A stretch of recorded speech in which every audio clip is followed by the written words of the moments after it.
कौन क्या हाल है दोस्तों, उम्मीद है सब खैरियत से होंगे। तो दोस्तों, जैसा मैंने लास्ट वीडियो में अपने बताया था, हमारे 5-6 वीज़ाज अप्रूव्ड हुए यूके के, और आज मैं उनकी वीज़ाज भी दिखा दूँ, सक्सेस स्टोरी बताता चलूँ, वीज़ाज कैसे लगे, आप कैसे हासिल कर सकते हो, ईच एंड एवरीथिंग।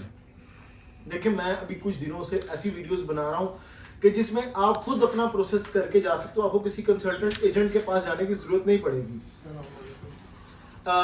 ये 6 वीज़ाज हैं। सबसे पहले मैं 6 वीज़ाज आपको दिखाता चलूँ। ये 6 वीज़ाज अप्रूव्ड हैं। ये बच्चे भी आज हमारे साथ बैठे हुए हैं जो वीडियो में आना चाह रहे थे, और मैंने कहा चलें आपको 6 वीज़ाज पहले दिखा दूँ, उसके बाद मैं बताता चलूँ जी अगर आप वीज़ा हासिल करना चाहते हैं कैसे ले सकते हैं, और इन्होंने कैसे हासिल किए। देखिए, फ्रेश पासपोर्ट थे, इन्होंने वीज़ा हासिल किए आज यूके के। यूके हो, कोई भी मुल्क हो, किसी ने कहीं पे नहीं लिखा होगा पहले आप हमारे पास ट्रैवल हिस्ट्री लेकर आओगे फिर ही हम वीज़ा देंगे, अदरवाइज हम वीज़ाज आपको नहीं देंगे। नंबर 1। नंबर 2 के जो यूके वीज़ा बेस्ड कर रहा होता है वो बैंक स्टेटमेंट पे बेस कर रहा होता है।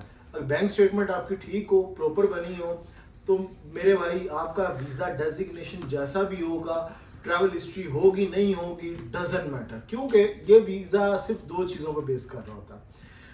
आपकी एक तो बैंक स्टेटमेंट और एक आपका प्लान। ये जो आपको ठीक हो गया तो आपको डेफिनेटली वीज़ा मिलेगा। कितनी होनी चाहिए बैंक स्टेटमेंट? 10-15 हज़ार या इससे अबव हो जाए, 18-20 हज़ार इतना है आपके अकाउंट में, डेफिनेटली आप वीज़ा ले सकते हैं। तरतीब क्या होती है? तरतीब ये होती है कि जो आपकी बैंक स्टेटमेंट जो सैलरी अमाउंट आ रही होती है ना, फिक्स डिपॉजिट आनी चाहिए। इससे 1 रियाल दरम एक्स्ट्रा नहीं होना चाहिए। अगर आपने एक्स्ट्रा डिपॉजिट कुछ किया है तो फिर आपको उसकी एक्सप्लेनेशन देनी पड़ेगी कि ये मेरी ट्रांजैक्शन क्यों हुई थी। अगर आप वो एक्सप्लेनेशन नहीं दोगे तो आपका वीज़ा रिफ्यूज कर दिया। जो रिफ्यूजल लेटर आता है उसमें यही चीज़ लिखी होती है कि आपकी जो फलां ट्रांजैक्शन थी वो हमें समझ नहीं आई।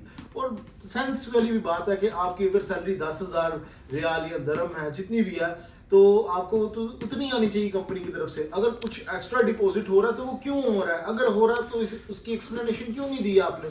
तो ये खुद भी समझने वाली बात है। बाकी जितने भी कंट्रीज हैं वो इस चीज़ को नहीं देखते, सिर्फ और सिर्फ यूके इस चीज़ को देखता है। आपने एक चीज़ समझ ली, हमारा फिक्स आना चाहिए डिपॉजिट। अब उसमें से खर्चे 10,000 दरम है या रियाल है, उसमें से खर्चे कितने हैं? 4-5 हज़ार आप खर्चा करें और बाकी सेविंग में लेके जाएं। 3 मंथ की या 6 मंथ की स्टेटमेंट जितनी भी लगानी है आप वो लगाएं साथ में, और अप्लाई करें VFS के थ्रू वीज़ा।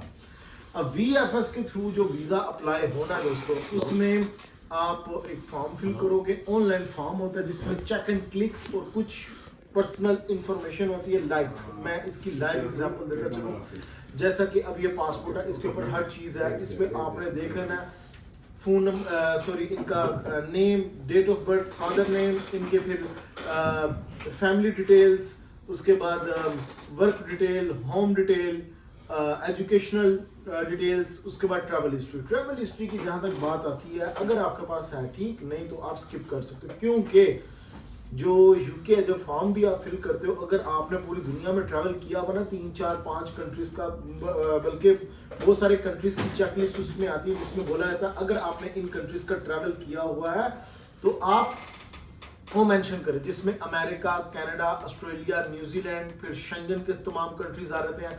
लेकिन आप सिलेक्ट 3 को ही कर सकते हो, उससे ज़्यादा सिलेक्ट होते ही नहीं है, और ना टाइप कर सकते हो। तो इसलिए ट्रैवल हिस्ट्री होने ना होने से फ़र्क नहीं पड़ता।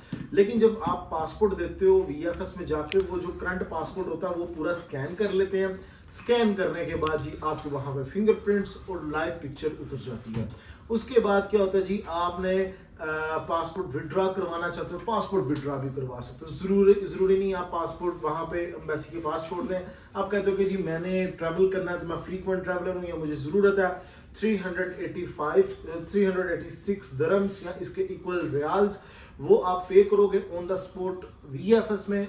उसी वक्त आपका पासपोर्ट आपको रिटर्न कर दिया रहता है, और विद इन 15 डेज आपको वीज़ा लगा कर दे दिया रहता है। क्या ये वीज़ा जल्दी भी हासिल कर सकता हूँ मैं? यस, आप विद इन अ डे भी हासिल कर सकते हो, विद इन 3 to 4 डेज भी हासिल कर सकते हो। उसकी फीस ज़्यादा होती है। लाइक सिंगल डे में आपने लेना 5,000 दरम, तो सिर्फ एम्बेसी की फीस आ जाती है। इसी तरह जो 3-4 दिन में हासिल करना, 3,000 रियाल दरम इसकी फीस होती है एम्बेसी की, वो आपने पे करनी और वीज़ा मिल लेना। इसी तरह 6 month, 1 year, 2 years, 3 years, 5 years 10 years का भी आप मल्टीपल एंट्री यूके का वीज़ा ले सकते हो, लेकिन मेरी हर बंदे को सजेशन होती है फर्स्ट टाइम आपने 6 मंथ नॉर्मल वाला मल्टीपल एंट्री वाला वीज़ा अप्लाई करना। नॉर्मल मिनिमम जो होता है वो 6 मंथ मल्टीपल एंट्री होता है। एक बार आप होके आ जाओ, फिर उसके बाद 2 इयर्स वाला करते जाएं, और इसकी भी फीस ज़्यादा होती है। ये नहीं कि आप 5 साल वाला कह रहे हो कि मुझे फ़ौरन वीज़ा मिल जाए, उसकी फ़ीस ज़्यादा होगी।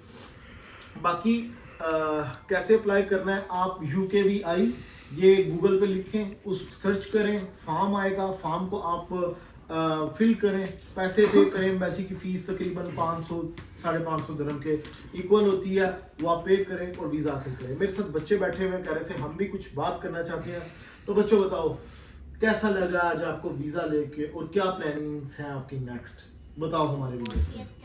बहुत अच्छा फील हो रहा है, एक्साइटेड फील हो रहा है कि वीज़ा मिल गया, हम लोग जा पाएंगे और मजे करेंगे, ठीक है, और घूमे फिरेंगे। कोई प्लेस सोची हुई है? प्लेस अभी इतना नहीं सोच रहा हूँ। अच्छा, प्लान अभी है, मैंने सोचा ठीक है। क्या सोचा? रैबिट स्टैचू जो बना होता है। अच्छा, वो आपने वहाँ पे देखना है, और क्या करना है लंदन में जाके? पता नहीं, घूमना है, शॉपिंग करनी है। देखें जी, ब्रुकलिन ब्रिज भी जाना है। ब्रुकलिन ब्रिज भी जाना है लंदन वाले में, ठीक है, जिसे लंदन आई के पास ब्रुकलिन ब्रिज भाई कह रहे हैं। इंशाल्लाह ये भाई आज अगर यूके का वीज़ा लिया, ब्रुकलिन ब्रिज इसके मुंह से निकल गया, इसका मतलब है ये अमेरिका भी जाना चाहता है। अब ये इसको अमेरिका का भी मैं वीज़ा लगवा के दूंगा, तो आप आज की वीडियो मेरी नोट कर लें। यूके का वीज़ा लिया है तो इसको अब USA का भी वीज़ा लगवा के देना है। नहीं बोला, लेकिन इसके मुंह से निकल गया ब्रुकलिन ब्रिज, तो अब ये ब्रुकलिन ब्रिज भी इसके माइंड में डाल के तो इसको लेके जाना है वहाँ पे, ठीक है, जाओगे? थैंक्स। ठीक है। अब मैं दोस्तों एक चीज़ बताता चलूँ। हाँ बोलो बोलो। कि मैं ये चाहता हूँ कि मेरा भाई और मेरे पापा वो प्रैंक ना करे, मैं गुम हो गई, इसलिए मैंने सोचा यार अब मैं भी ऐसा किया। ठीक है, बच्चे ने दिल की बात रख दी, बच्चे मन के सच्चे, तो वो उन्होंने अपने दिल की बात दोनों ने रख दिया। तो लिहाजा दोस्तों ये देखेंगे, एक्साइटेड है, आप वीज़ा लोगे, आप भी इसी तरह एक्साइटमेंट आपको भी होगी। तो बस क्या, एक्साइटमेंट ऐसी हासिल करने के लिए, ये वीज़ास लेने के लिए घर से निकलना पड़ेगा, अप्लाई करना पड़ेगा।